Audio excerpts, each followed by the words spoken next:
Hey there, come on in. Sit down a minute. Can we talk? Family. Today I want to tell you about a man who kept starting over. He was born on a farm, worked land that didn't love him back. He left home to become a Pullman porter, saved every dollar he could, bought 160 acres of prairie land, lost it, wrote a book when nobody asked him to. His wife left. Then he started making movies. The police followed him, all before most men ever find their footing. This is the story of Oscar Micheaux and how midnight became enough. Picture this, a frozen prairie stretching so far you can't tell where it ends. No trees, no neighbors, just wind. Oscar Micheaux stands out there alone, shoulders hunched, coat pulled tight, breath turning white in the air. The land is hard, the winters are harder. They called him lazy when he was younger. Said he complained when it was too cold to work, too hot in the summer. But that boy had been raised by people who knew work. His father had been enslaved. So had his grandfather. Oscar didn't grow up afraid of effort.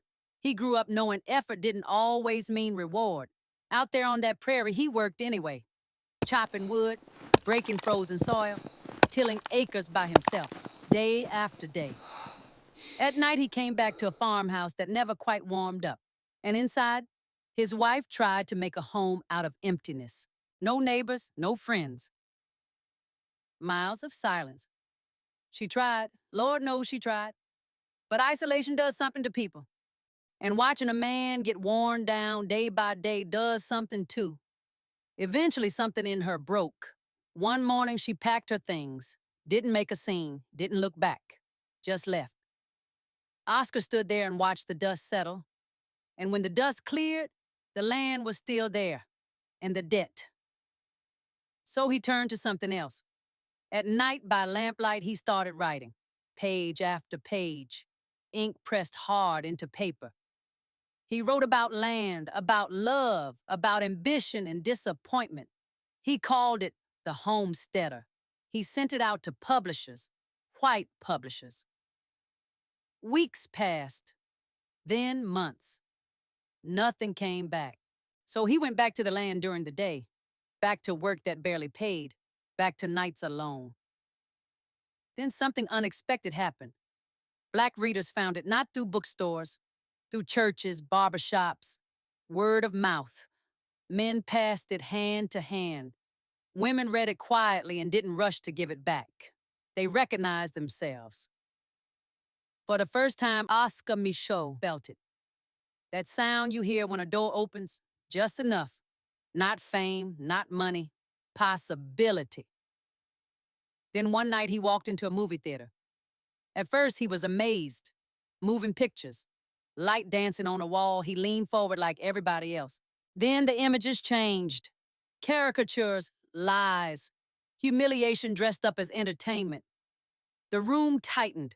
People shifted in their seats. Some looked away. Oscar didn't. He watched the screen. Then he watched the audience. And right there, something clicked.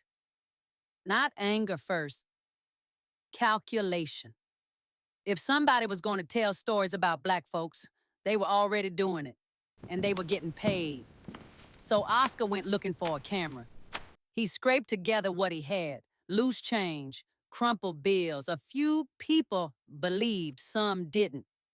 When he finally held that camera, he didn't make a speech. He just said he didn't need the extras. Nobody taught him how to use it. Nobody showed him the rules. He learned by ruining film, by making mistakes, by trying again. He packed his reels and went on the road. Town to town. Church basements. Small theaters. Midnight was the only time they allowed his films to be shown. Midnight. And even then, the police waited outside, watching clocks, watching crowds. Some nights, the screening almost didn't happen. But when the lights went out, they stayed out. People sat still. Quiet. Seeing themselves on a screen for the first time. That kind of thing travels. And so did the trouble. Screening shut down, cars following him, names written down. Sometimes the interruption came before the credits rolled. So Oscar moved again, packed up, kept going, film after film, town after town. More than 40 films shown where we were allowed and where we weren't. Oscar Micheaux didn't make movies to escape real life. He made movies to argue with it. He was obsessed with the color line. He wrote about black folks light enough to pass, not for the secret, but for the cost. Leaving your mother, your people, your name, just to get a job or a seat on a train. He wasn't afraid to air our family business. While Hollywood was busy pretending the old South was banjos and happy servants, Oscar showed the rope. And within our gates, he showed lynching. Not to shock, but because newspapers were lying about why it happened. He showed educated black folks, doctors, teachers, lawyers, fighting racism and the mess inside the community that held us back.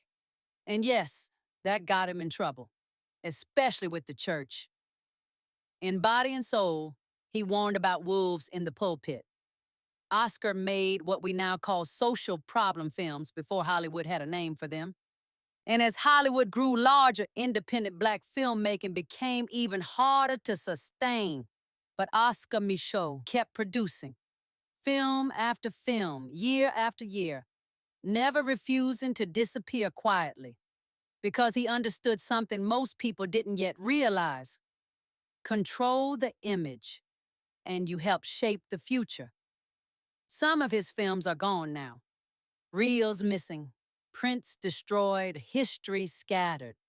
But the path he carved never disappeared. Every time a filmmaker like Spike Lee tells an unapologetic story about our communities, every time Ava DuVernay reframes history through our own lens, every time Ryan Coogler, Jordan Peele, or Regina King places black characters at the center of powerful global storytelling, they are walking through doors Oscar Micheaux forced open with his own hands. He didn't wait for permission. He didn't wait for fairness. And he didn't wait for the world to be ready, because he knew something we must never forget.